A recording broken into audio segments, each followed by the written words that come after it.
택시운전사 앤드 이종수. 1980년 5월을 다룬 영화 택시운전사가 개봉 이후 관객수 1200만 명을 달성했다. 예전에 나왔던 광주에 관한 영화 화려한 휴가보다도 훨씬 각광을 받았다. 서울에 살던 택시운전사 김만섭 송 강호부는 조용필의 단발머리를 흥얼거리며 한강 다리를 건넌다. 그는 하루하루 일상을 살아가는 평범한 개인 택시운전사였다. 일가를 마치고 귀가한 그는 주인집 여자와 한바탕 실랑이를 벌인다. 주인집 아들 상구와 딸이 싸움을 해서 딸이 이마를 다친 탓이었다. 단단히 따져보려고 갔으나 집세가 넉 달치나 밀렸다는 핀잔만 듣고 주눅이 들어 제대로 말도 못하고 쫓겨난다. 만섭은 딸의 이마에 안티프라민을 발라주고 딸을 다독이는 선에서 마무리를 짓는다.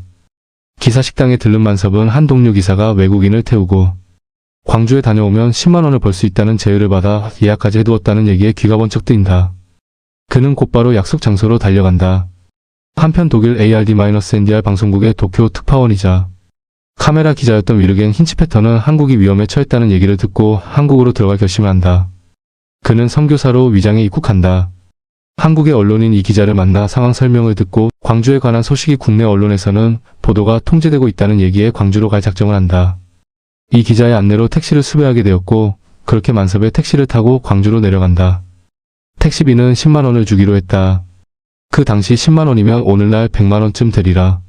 엄청난 택시비를 받는 셈이다. 만섭은 I am best driver, don't worry라는 어설픈 영어로 손님을 안심시키고 광주는 머니 한숨 자라고 권한다.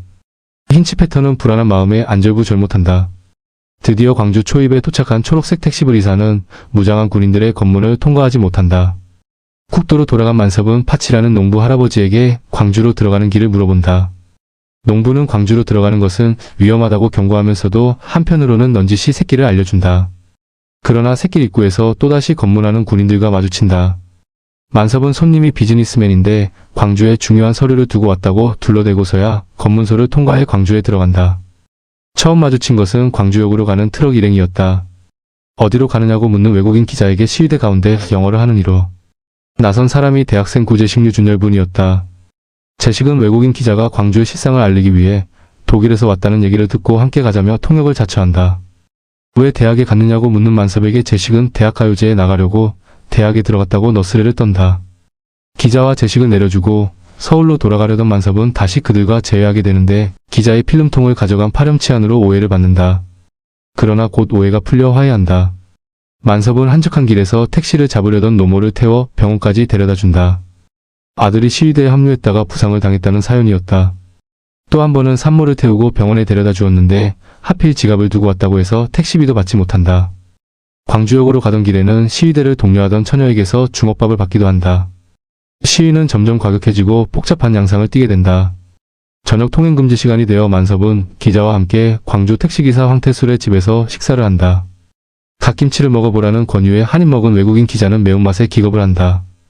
언론사에서는 자체적으로 제작한 기사를 내보내려다 제지를 당하고 방송사가 화염에 휩싸이기도 한다. 보안사 사복조장체계화부는 독일 언론인이 광주를 취재하고 있다는 첩보를 받고 그를 체포하기 위해 혈안이 된다. 시위대 속에서 기자를 발견하자마자 추격이 시작된다. 궁지에 몰린 제식은 그에게 붙잡혀 다른 두 사람을 끌어내기 위한 미끼가 되는 위기에 처한다. 만섭과 기자도 결국 사복조장에게 체포될 뻔하지만 기자의 일격으로 위기를 벗어난다. 금남로는 최후의 항전 장소로 변모한다. 버스로 바리케이드를 친 상황에서도 총성이 울리자 시위대는 택시를 집단으로 모아 방패처럼 길을 막는다. 진압군은 백기를 든 시위대에게도 무자비하게 총격을 가하는 만행을 저지른다. 여자고 노인이고 가리지 않는 무차별 사격이었다. 결국 시위대는 최후의 방법으로 트럭으로 장벽을 만들고 병원은 부상자로 만원 사태를 빚는다. 그러는 와중에 황태술은 만섭의 차가 고장난 것을 알고 차를 정비소까지 끌고 와 수리하느라 고생한다. 60만 킬로미터를 뛴 차라고 하니 고장이 없는 것이 오히려 신기할 지경이다. 그는 수리된 차와 함께 택시비와 전남 번호판까지 챙겨주며 서울로 가라 하고 서울 가는 길을 그린 지도까지 건넨다. 기자도 만섭의 속사정을 알게 된다. 호라비로 어린 딸을 키우고 있는데 전화마저 불통이라 마음고생을 하고 있다는 것을 눈치챈 것이다. 광주를 빠져나온 만섭은 순천에서 한숨을 돌린다. 집에 전화를 걸어 딸의 소식을 듣고 시장에서 예쁜 분홍빛 구두도 선물로 산다. 그러나 국수를 한 그릇 먹으면서 광주 시민들이 폭도로 매도되고 실상이 잘못 알려지고 있다는 소리를 듣고는 안타까움을 누르지 못한다. 그는 자동차 정비소 전화를 빌려 집주인에게 딸을 부탁한다는 말을 남기고 딸에게는 손님을 두고 왔다는 말을 하소연처럼 한 뒤 광주로 되돌아간다. 사방으로 수소문한 끝에 모두 병원에 있다는 소식을 듣고 병원으로 달려간 만섭은 시신이 되어 누워있는 재식을 보고 오열한다. 그리고 넛을 놓은 기자에게 억지로 권한다. 제발 카메라로 찍으라고.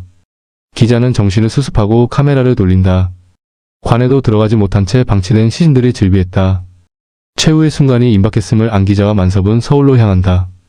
검문소에서 다시 검문을 당하고 트렁크를 열어보라는 지시를 받는다. 트렁크 안에는 서울 번호판이 들어있었다. 그러나 박 중사는 못 본 척 기자도 아니고 서울 택시도 아니니 통과시키라고 한다. 그렇게 통과시키자마자 상부로부터 연락이 온다. 독일인 기자와 택시기사를 발견하면 즉시 보고하라는 지시였다. 사복조장은 치프차를 몰고 만섭의 택시를 추격하기 시작한다.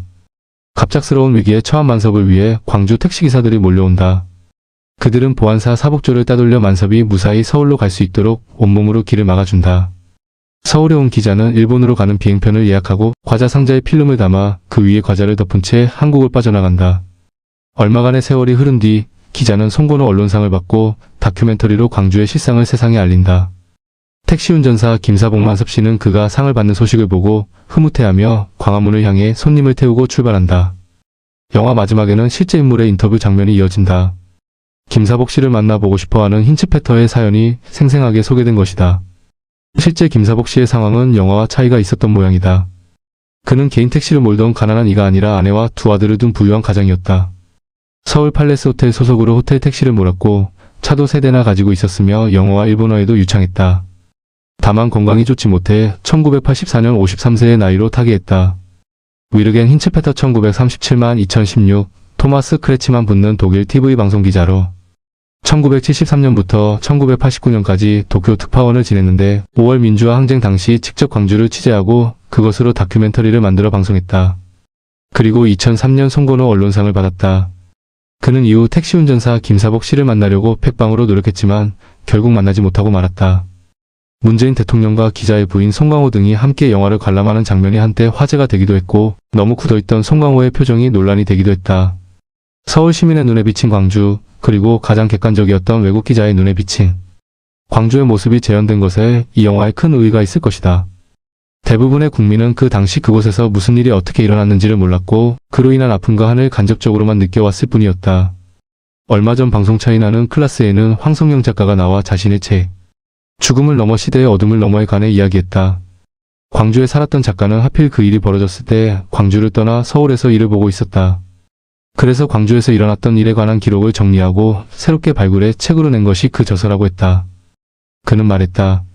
진실은 규명되어야 하고 단죄되어야 하고 용서되어야 하며 새롭게 조명되어야 한다고. 올해 새 정부가 들어서고 518 기념식이 열렸다. 이번 기념식을 계기로 화해 속에 새롭게 부각된 광주 민주화 운동의 아픔이 이제는 빛나는 역사의 발자취로 자리매김하기를 바란다.